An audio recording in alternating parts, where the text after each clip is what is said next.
তোরে ছোটবেলা থেকে পারলাম আমি, 4 বছর বয়স তখন নিয়ে গেলাম আমি শিবচর, নিয়ে পারলাম আমি, সবকিছু করলাম আমি। এখন তুই বড় হইছ, জাগার পোলা জায়গায় পড়ছ, ভালো কথা আলহামদুলিল্লাহ।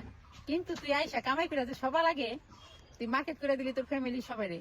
আর আমি যে তোরে সবকিছু করলাম, পারলাম নাড়লাম, তো নাক দেখি কোন করে তুই রাস্তায় উড়ানের মাঝখানে ওইখানে পড়ে থাকুস, আমি মায়া করে আমার কাছে নিয়ে গেলাম গা। তাহলে তুই আমারে কি করলি? আমার 500 টাকা আজ পর্যন্ত আমার হাতে দেশ নাই, দিছত নি না, দিছত নি, এই কথাটা ক। এই ভিডিওটা পুরো শিবচরের মানুষ দেখবো, বিশেষ করে খলিফাপট্টি।